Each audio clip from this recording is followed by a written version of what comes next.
Some of you have some explaining to do. 32% of you to be exact. A couple of days ago, I put up this poll on YouTube. The statement was, you learn that your new therapist earned her clinical psychology degree online. And then I ask, what's your first reaction? Of the 154 votes that this had gotten in its first 21 hours, 4% of you said, no issues with that, let's get started. And 28% responded, let's see where this goes. So collectively, 32% of you said that you would go to this woman. What I want to do today is, let me start with this. It's probably going to ruffle some of your feathers. That just can't be helped. I'm going to talk about these women's degrees, and in the process, we're probably going to break a couple of eggs. So I'm going to talk about degrees and their value. Some of you probably have online degrees, so do whatever you want with this information. I'm just giving you the truth and perceptions throughout the industry. So initially this started because I had the idea, I wanted to do a little bit of a dive into, okay, so women are outnumbering men in degrees, and they have been for quite some time, for quite a long time. But what does that mean? Are they getting good degrees, bad degrees? Just because they're having more college completions doesn't mean that they're actually doing anything, right? We got all the feminist studies, all of the HR degrees, all of the female-dominated stuff. But as I started to look into this, it got a little bit more clear to me where the direction should actually go. So, before I start, let me just make this kind of general an announcement, if you would. The federal government now does not maintain one data set for every graduate's sex, the exact field of study that they enter and exit, and whether individuals complete their degree online. Some of that stuff is just not clearly, solidly connected throughout federal data. So what I'm doing is combining several original federal databases. These come from IPEDS completions data, institutional distance enrollments data, NPSAS student surveys, college scorecard outcomes, and federal occupational statistics. I will leave links for everything I put down here. I'm going to source as much as I can in overlays. By the way, this is going to be a very stats and data heavy discussion today for the most part before I get to the discussion. So I will be putting out just a lot of stats, a lot of numbers, and things like that as we continue. So if you're watching, you'll have the visual overlays. If you're just listening, I hope it's easy enough for you to follow along. Now, some of the findings that we go through are direct, as I mentioned. For example, the percentages of degrees that are awarded to women by primarily online institutions.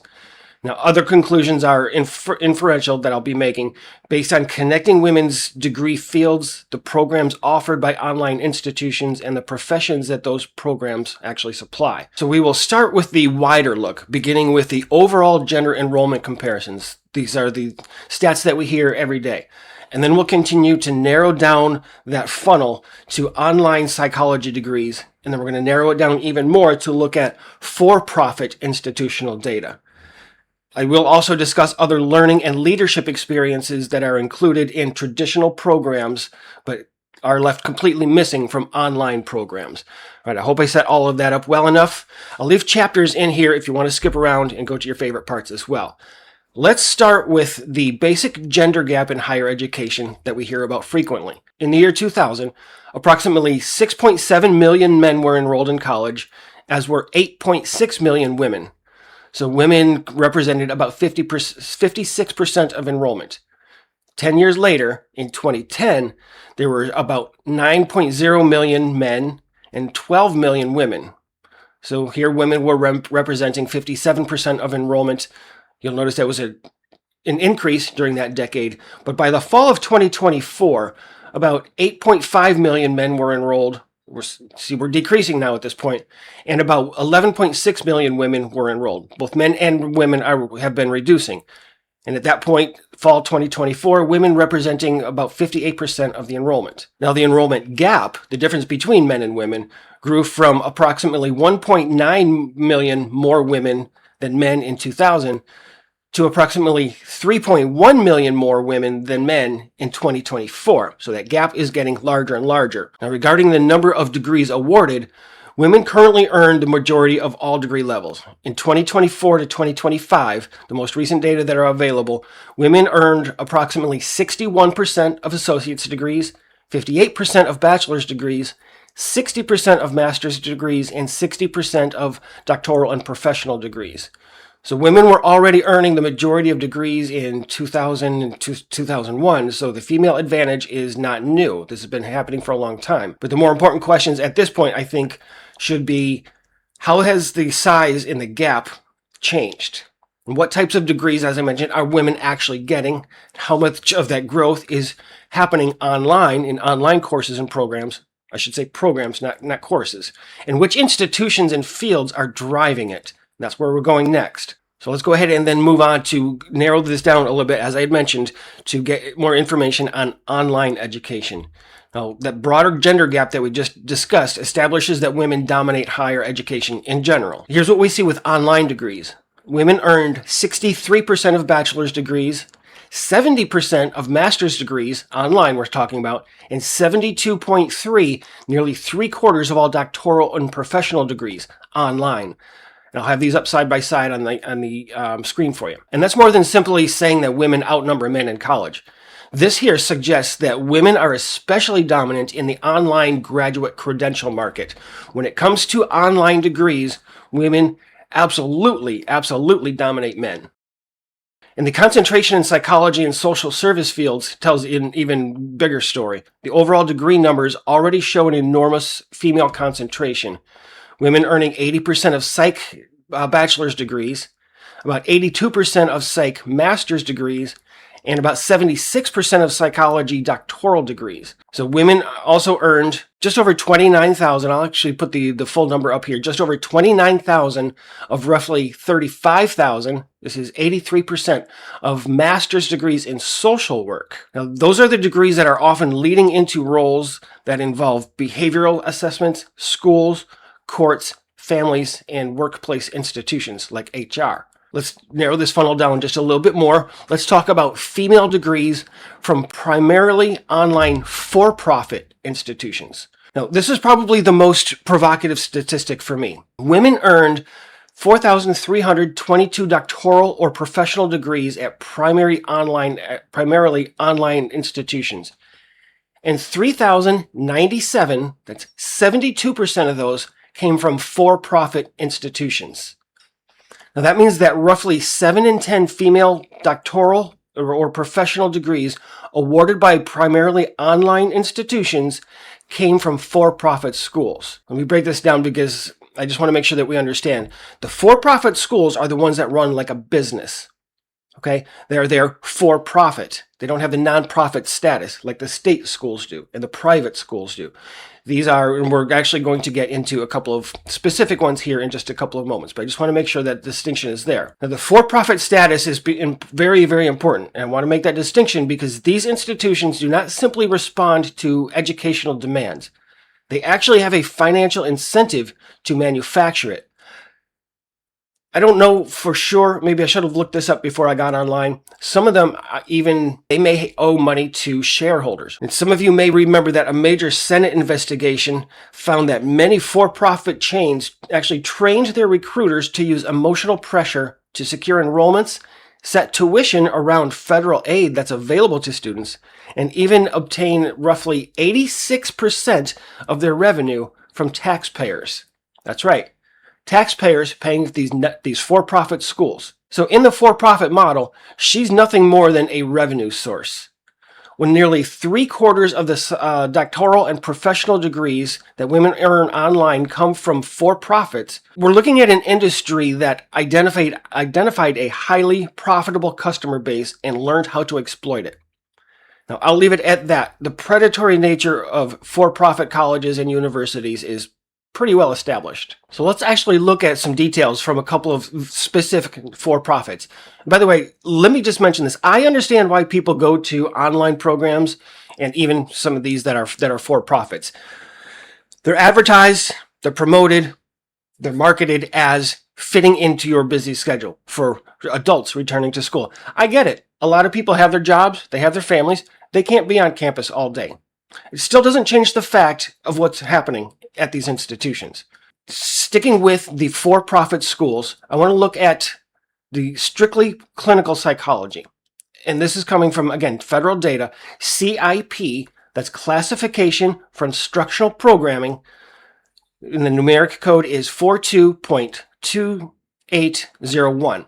This is the federal government, how they numerically categorize clinical psychology. And we're going to have a look here at Capella University.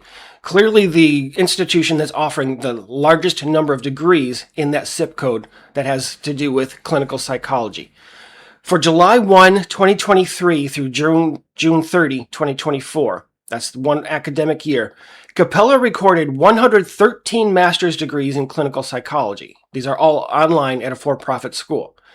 They also reported 13 doctoral degrees in clinical psychology. We're going to get back to that here in just a moment, that number of degrees, 13, that they offered, or that had completed. So that's a total of 126 total clinical psychology completions between their master's and their doctoral program.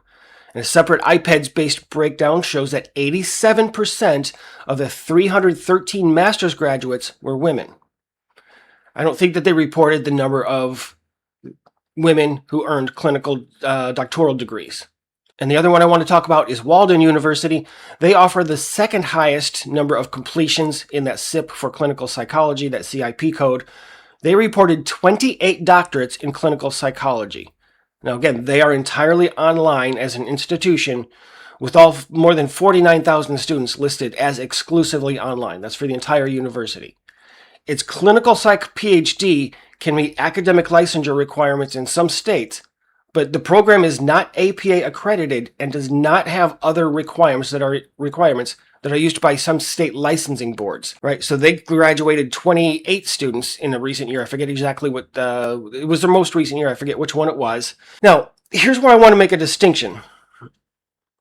I'm going to use DePaul University as a counterexample of sorts, because that's where I got my doctoral degree. My degree is not clinical. I am not a clinical psychologist, but I was in many courses in research and was in very close contact, in fact, shared offices with their clinical students as I was in graduate school. So I'm going to use those DePaul as an example here.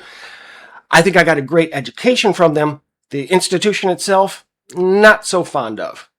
But conversely, at DePaul University, their clinical program graduated only 48 doctoral students from 2015 to 2023. Now, again, as you will remember, Walden graduated 28 in a single year, and there's a reason that happens, that DePaul will graduate only 48 in about 8 years. All right, let's move on just a little bit and talk about admissions into some of these programs. Adams State University. Their MA in Counseling, Clinical Mental Health, again, online program, they report requiring no entrance exams like the GRE.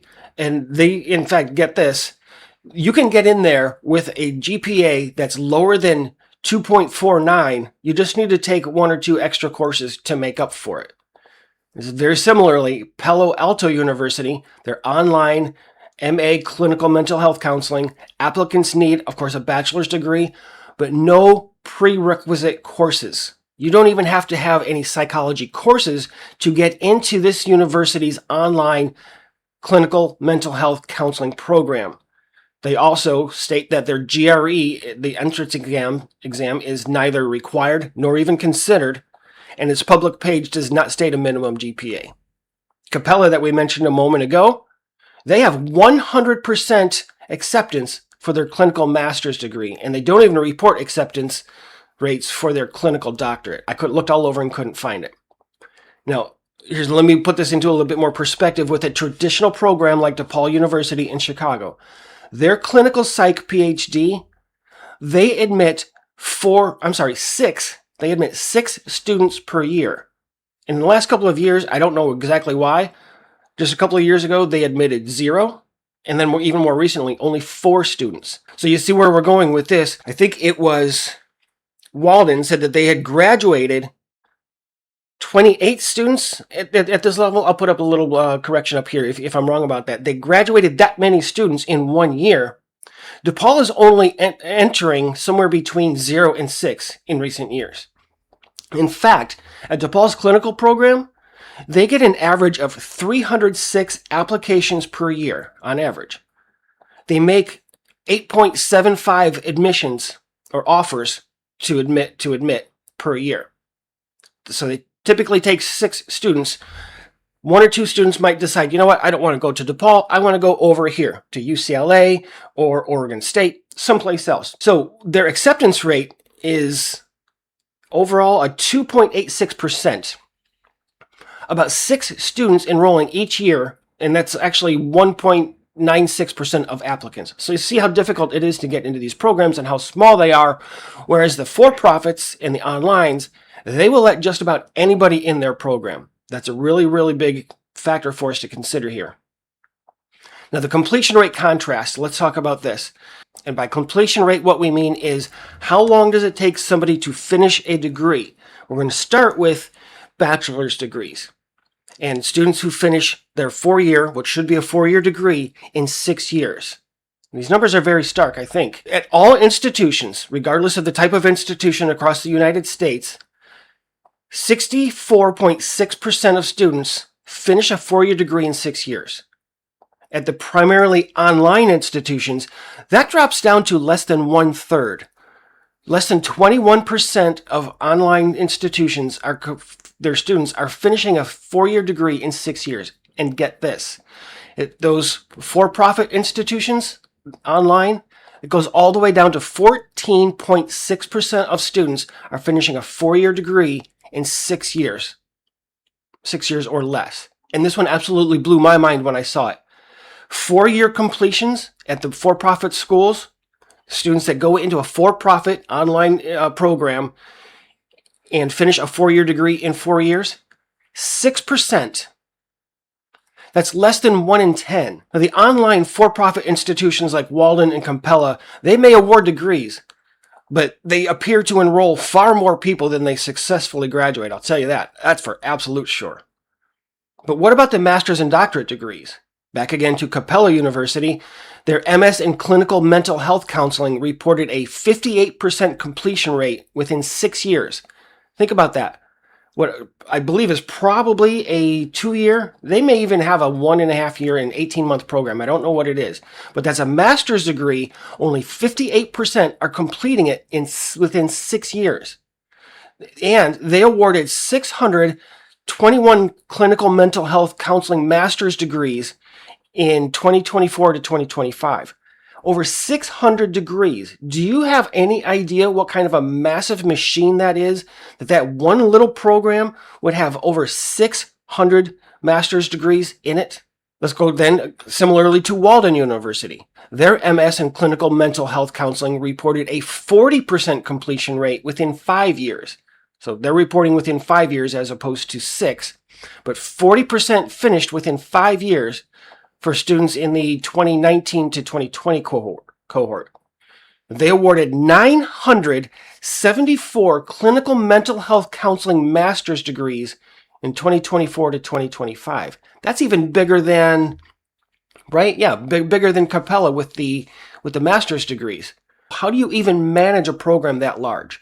They don't care. Again, the key comparison is that Capella, 58% of their master's students graduating in 6 years. At Walden, it's 40% in 5 years. And I'll put this up on the screen here for you. Over at DePaul, remember DePaul? 64% of those graduated within 6 years. But get this, although they do have the highest rate within 6 years, many of their students, they enter with only a bachelor's degree. They earn their master's degree during those 6 years. So they're getting, many of those students, 2 degrees. They're getting the master's and a doctoral degree.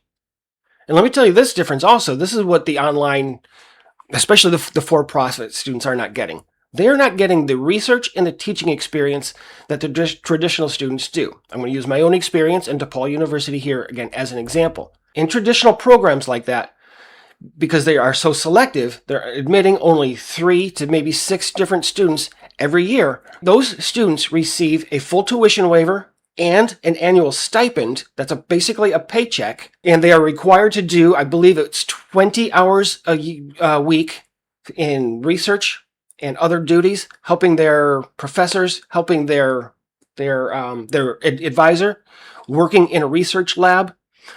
I can only speak for my personal experience, but I know that it's similar for others. Again, in traditional programs, you all let me know your experience. We got a lot of very smart people here. By my second year of grad school, I went into grad school with only a bachelor's degree. They admitted me. I finished my master's degree and then continued right through the program into my doctoral degree. By year 2, I was managing our research lab. I was a senior student in there.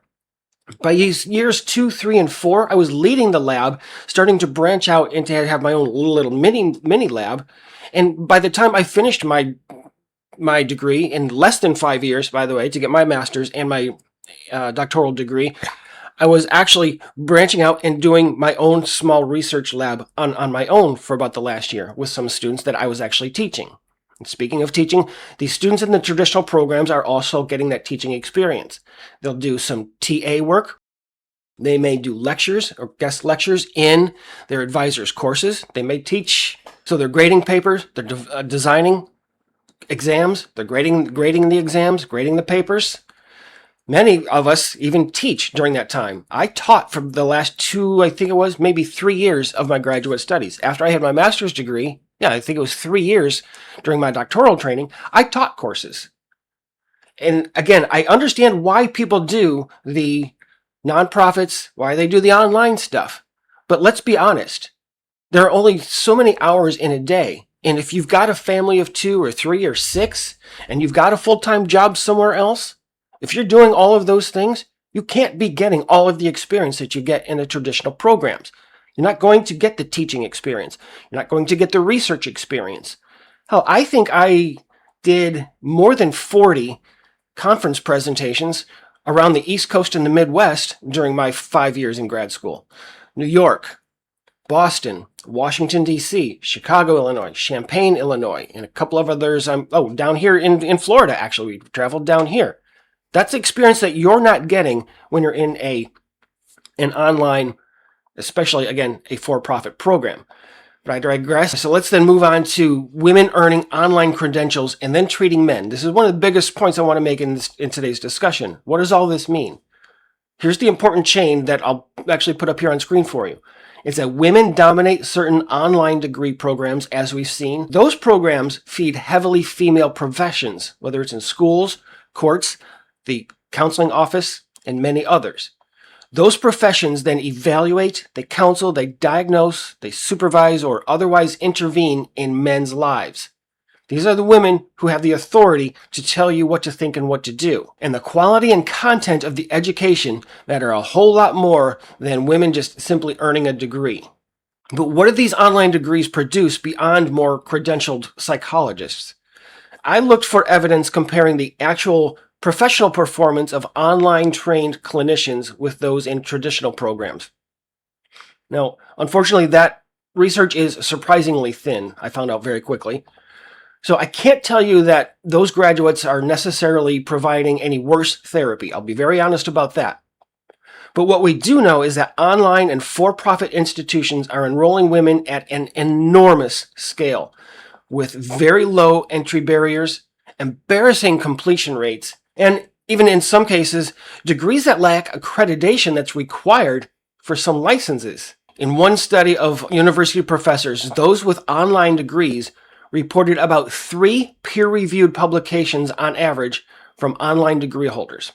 And it was 13 among those traditionally trained professors. So 3 compared to 13. And I also found this.